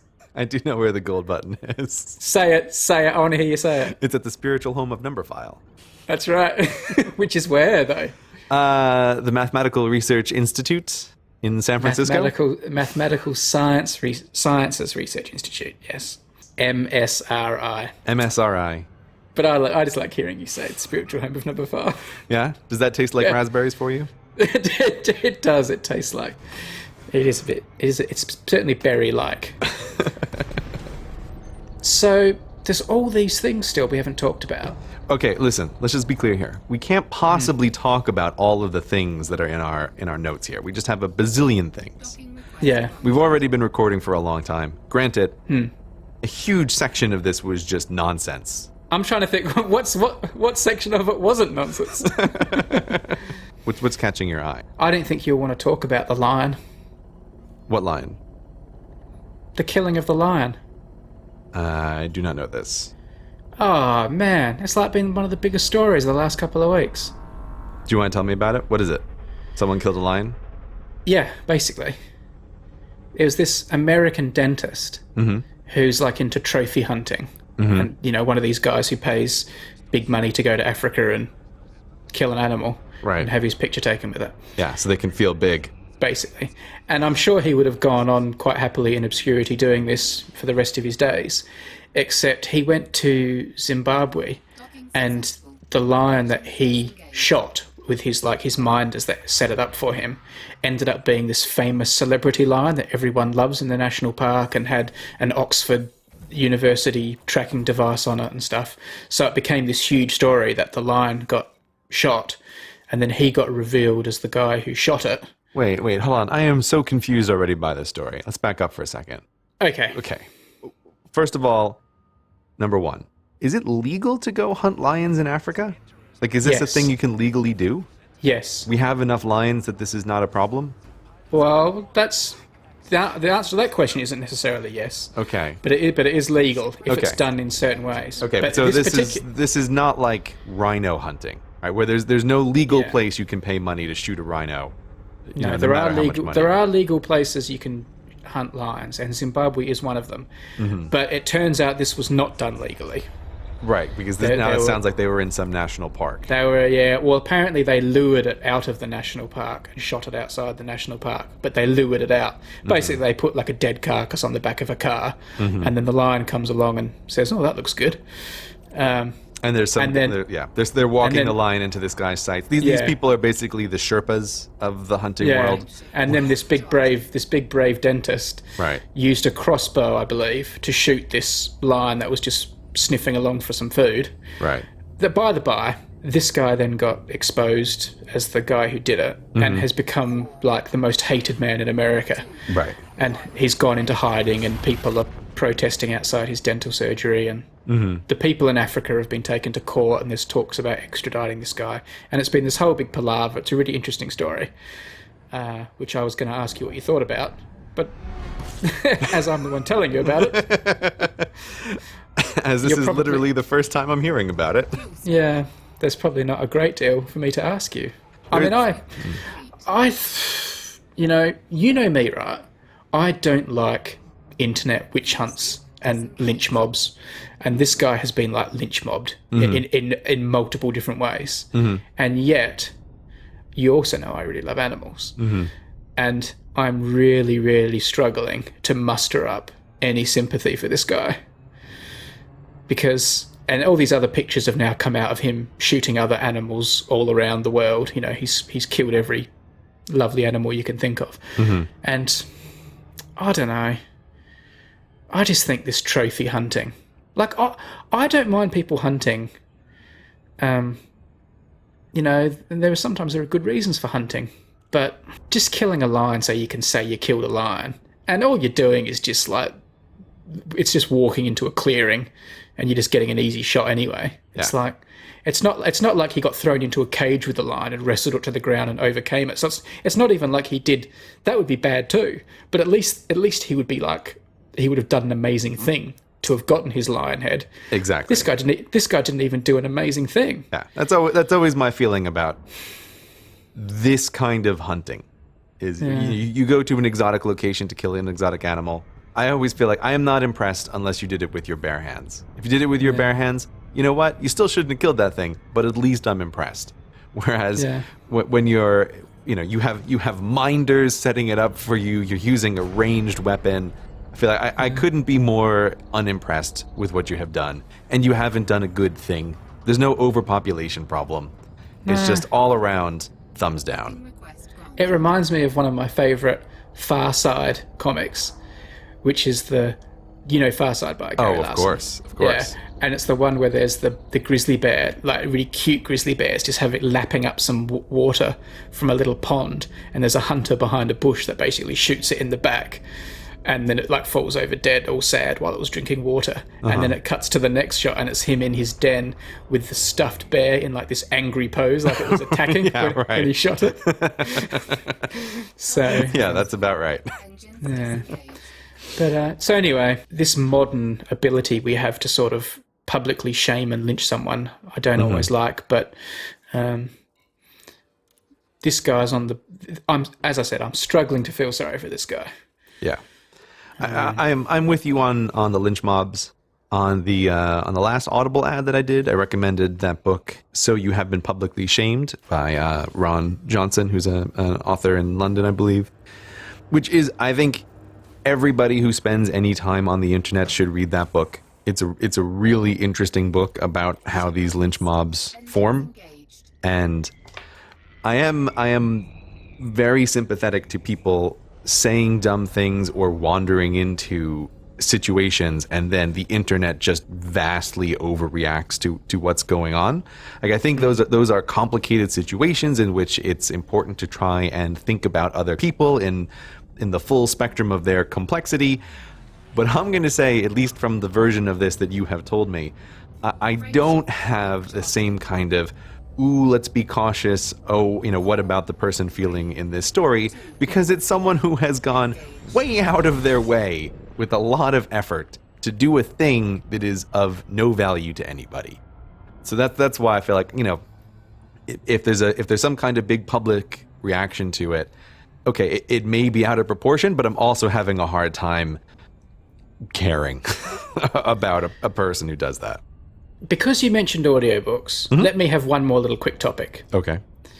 Because this has been on my mind a lot, and I wanted to ask you about it, because I know you're a bit of an audiobook aficionado. I don't listen to a lot of fiction audiobooks, but I have been just lately. And I want to talk to you about the people who read them, the voice people who do audiobooks, because I know you pay attention to this. This book I'm listening to, it's a Stephen King book. It's the one about the JFK assassination thing. What's it called? I always get, because it's in American date format, I always get the name wrong. I'm leaning around the microphone. I'm literally in a room where I can see it on the wall right now. It's in my parents' book collection. Stephen King, it is 11/22/63. So there you go. I recommended it in the last Audible that, I think. It has like a cast of characters of all types. Men, women, people with different accents, people of different races, all sorts. And the guy reading it, whose name I don't know, puts on voices for all the different characters. I assume this is normal in audiobooks to sort of have a voice for different characters. Yep. And particularly in fiction. Yes. Most of the time, he's quite good. He's quite good. Does quite a good New England accent, which he has to do quite a lot. He has to do a few famous people, like he had to do JFK, and I think he did him quite well. Ooh, that's got to be hard, though. It was all right. Anyway, it's by the by. But the thing is, there's also, like, I'm not going to do any spoilers, but I don't think it's spoiling to say there's a romance in the book, and there's a woman who a guy has a romance with. And it turns out, this seems like a trivial fact, but I think it's contributing to my problem. It turns out the woman he has this relationship with is quite tall. It's just part of the story that she's quite a tall woman. Anyway, this guy voices the woman, and I have real problems with it, because it's supposed to be romantic, and you're supposed to understand the chemistry between them and feel the love and the romance and be engaged in this plot line of this romance. But it just sounds like a man doing a woman's voice. And because she's tall, it makes it even harder for me. I imagine the character as a man dressed up as a woman. and it makes the whole love story completely unbelievable to me. I cannot engage with the love story because I'm imagining him in bed with or kissing or having these deep and meaningful conversations between my main character and this like man dressed as a woman with a big Adam's apple and a dodgy wig and all sorts. And it's really detracting from the book slightly for me. So for that aspect of the book, I'm still really engaged in it, and I'm actually going to finish it because I'm really enjoying it, and it's epically long, so it must be good. But I'm just wondering where you stand on that. How do you feel about these people putting on voices? Because it can make or break an audiobook, I imagine. Yeah, without a doubt, it can make or break an audiobook, especially fiction, how well someone does the voices. And the situation that you are talking about is something I've run across a bunch, and I was just, as you were talking, I was trying to think about what my brain does, and I realized, oh, I know what happens here. It's when you have a male narrator who has to do a woman's voice. And every male narrator, I don't know how to describe it, but they all do the same thing when they're doing a woman's voice, which is, I'm going to say they're making their voice breathier and slightly, but not really high-pitched. Like all kind of Gone with the Wind. Oh, Rhett Butler sort of, oh, be still my beating heart. Yeah, that kind of thing. And I guess the key point that I'm trying to make here is, for example, you mentioned that in this book in particular, someone is trying to do JFK. Like a man trying to do JFK as the narrator will try to, if not sound like JFK, certainly capture something about the way JFK speaks. But male narrators doing women's voices, they do this same thing, which is not remotely sounding like a woman. No woman sounds like the way male narrators make a woman sound when they read a book. Yeah. And I think I never really thought about it, but whenever I listen to an audiobook that has this happen, the first time the male narrator does a female voice, I feel uncomfortable. It's like, oh God, here we go. But very quickly, my brain just accepts and says, well, we're just going to pretend that this is what this sounds like. Yeah, you suspend disbelief. I always think of when I watch the old Twilight Zone episodes, which I really like. They have terrible special effects because it was made in the 1950s with absolutely no money. The special effects are awful, but they're so awful every time I'm watching the Twilight Zone. I'm aware that my brain treats it like it's a stage play, that there's a whole different level of expectation for how good the special effects are supposed to be. And on a stage play, if someone comes on with a ridiculous fake eye in the middle of their head or fake arms or antennas sticking out their heads, you just think, well, of course it's not going to look real because it's a stage play. And you just kind of go along with it. And so I think without even having really consciously thought about it before, I go along with the male audiobook narrators doing this thing that sounds nothing like a woman, almost because they sound so different from a woman that it's like, oh, well, we have to go to a whole different level of suspending disbelief to make this work, and it somehow is fine in my mind. I was going to say to you, what's the solution? But you don't need a solution because of what you just said. But I wonder, I guess can a man be better at sounding like a woman? I don't know, but do you not do it? Do you have a separate narrator? There's two possible solutions. The first of which is that a man could attempt better to mimic the actual sounds of a woman, like the way a woman's voice sounds.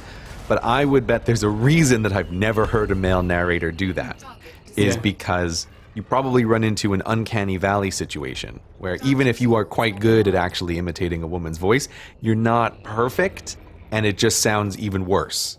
Right. Because then again, your level of expectation is higher, and so the failure becomes more stark than if it's just, oh, listen to me, this is a woman's voice. Right? Which it isn't, but we're all just going to pretend that it is. Yeah. So that's one option. The second option is to try to bring in different narrators, bring in an actual woman to do the woman's dialogue.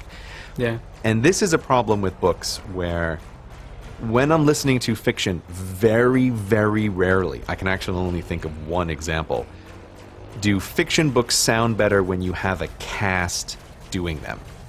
Because usually I actually just find it very disruptive somehow, because you're in the mode of someone's reading you a book and then they switch over to here is a character speaking and we have brought in an actor to do this character, and suddenly it's like, oh, whoa, right, I'm not actually being read a book by somebody.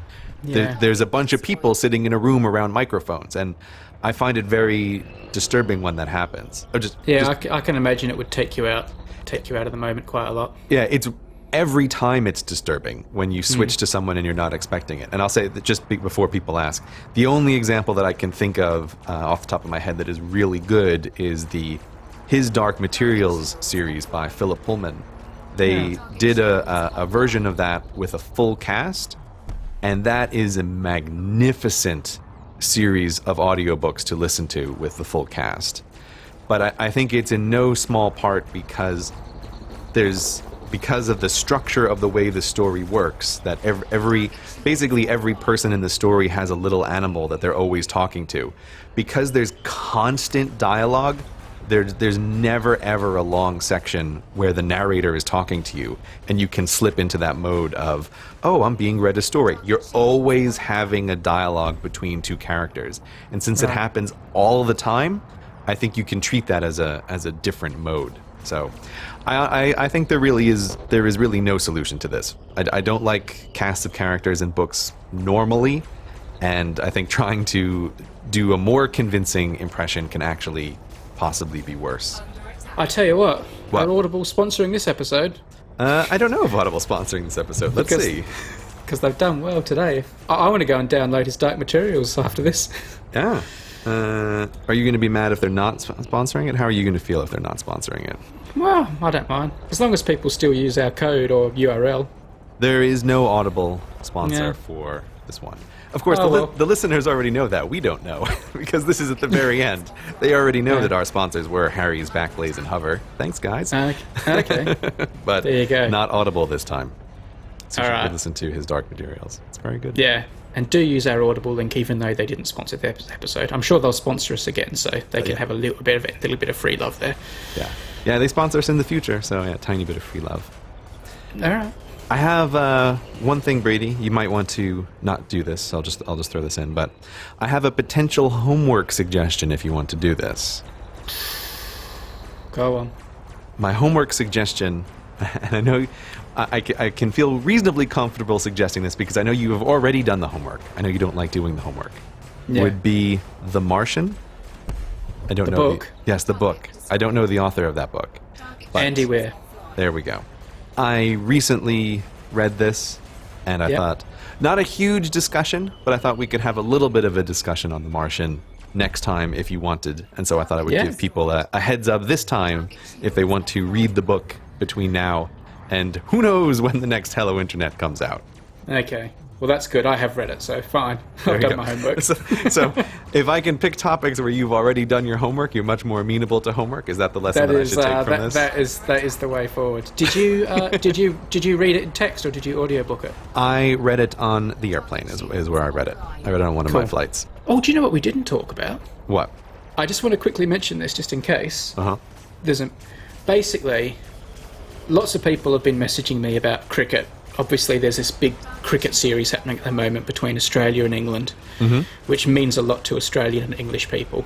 Right. And as of today, for the record, England won the series and have very convincingly, and have, humiliated my Australian team, which is always terrible. But anyway, that's sport.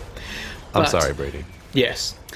But amazingly, Gray had semi-agreed, although I was still a little bit in doubt, but he pretty much agreed to come to a day of the cricket with me. I had totally agreed to this, Brady. Yeah, There was no doubt yeah. about. The only doubt about this was in your mind.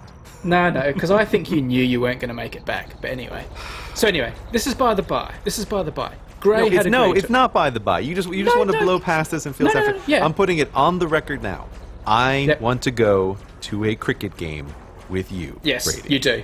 All right. So we anyway, can have a fun day out, and I want to do this. it's happening. This is why I'm bringing it up, Gray. Let me finish. Okay. Okay. I have in my hand, actually, our tickets for the cricket. We Mm-hmm. were going to go to the cricket tomorrow. Mm-hmm. Well, actually, today, as I said, because it's just gone midnight.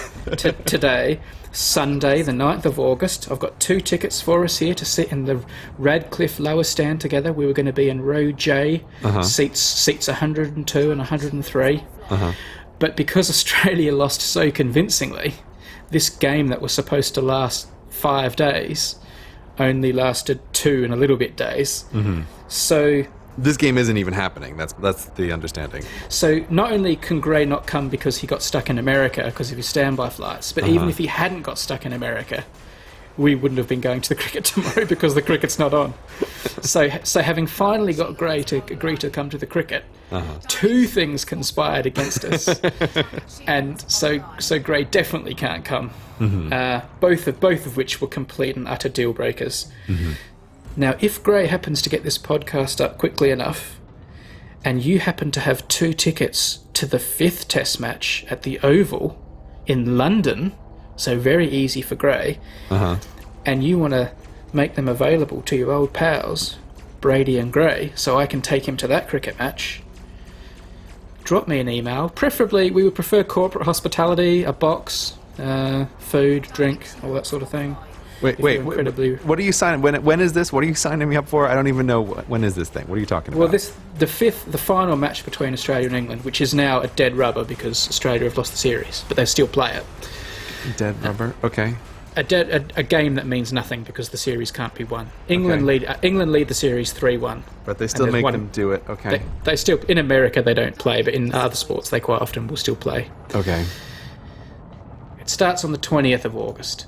So you got ages. Okay. 20th of August. Almost certainly I'll be back. If I'm not back, it's been a long time, but almost certainly I'll be back by the 20th of It's August. sold out, though. The game, like, normal tickets are sold out.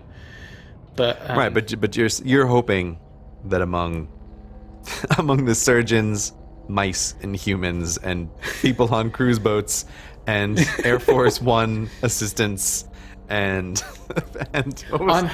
parachutists and everything else. What I'm really hoping for is a really, really rich accountant who has a corporate box. Right. Who calls up and says, "Oh yeah, we've got champagne and caviar and in our air-conditioned suite, and you can come up and watch the cricket." And That does sound pretty good. That sounds pretty good. If you are a wealthy accountant, we can just piggyback off of like bums, I guess.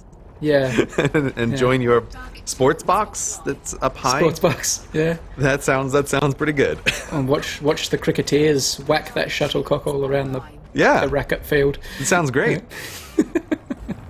But if not, we'll just go to another cricket game another time. Yeah, someday I will go to a cricket game with you. There's no Yeah. doubt about that. The other question is what to do with these tickets. I'm in a bit of a fundraising for charity mode at the moment for various reasons, and I'm thinking 2 tickets for Brady and Gray to go to the cricket together to watch the Ashes. That never happened because Australia lost the Ashes and broke my heart. Broke my heart. I think there are English cricket fans that would get some pleasure from having these signed by us. I was gonna say you need to sign one, and I sign the other one. Yeah, and you need to sign it like along the lines of, "Dear Brady, I'm sorry I'm sorry the Australian cricketers lost the Ashes." Okay, yeah, okay, I'll sign that. Yeah, I think we could probably raise more money for cancer research and hospice care Okay, doing that than I would get from sending these tickets back. yeah. You want to put these up on eBay for hospice, stroke, cancer research charity fundraising? I'm thinking, and like so, any cricket fans who, because I know cricket fans get great pleasure from my pain.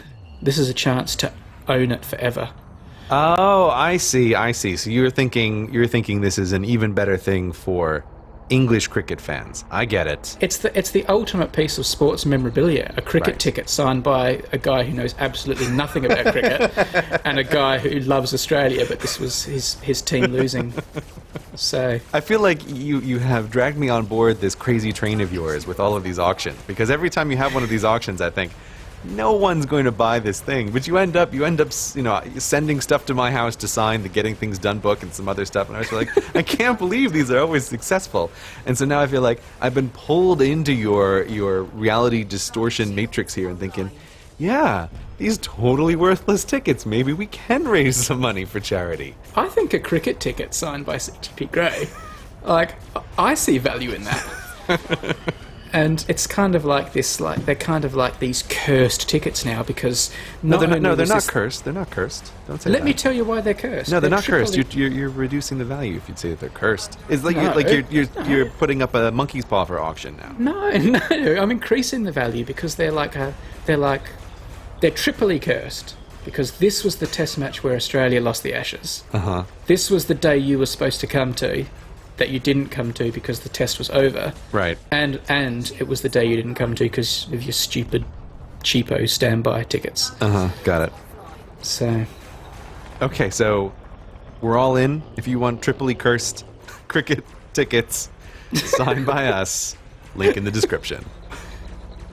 yeah, all right, I might, yeah. Or if the link's not in the description because I haven't got my act together in time, then just like follow us on social media stuff, and you know how the internet works. Brilliant ending. I like to end on a high, I'm pretty professional these days. All right, you want to stop it there? Hang on, no. What? One last thing. You listening? Okay. You listening? Man, I literally had my mouse hovering above the stop button. Gray, shh, you listening? Okay. Sounds like a cricket, doesn't it? Like a grasshopper cricket. I'm stopping this now.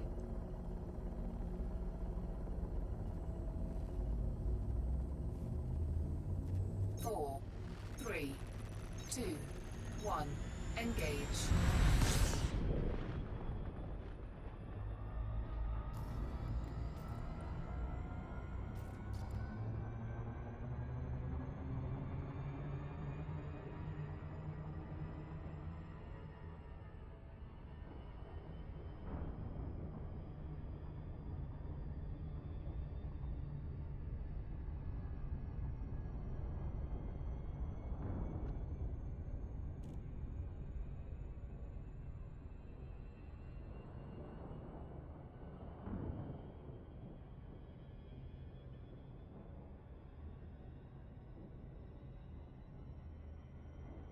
Oh, hey, actually, one little thing here.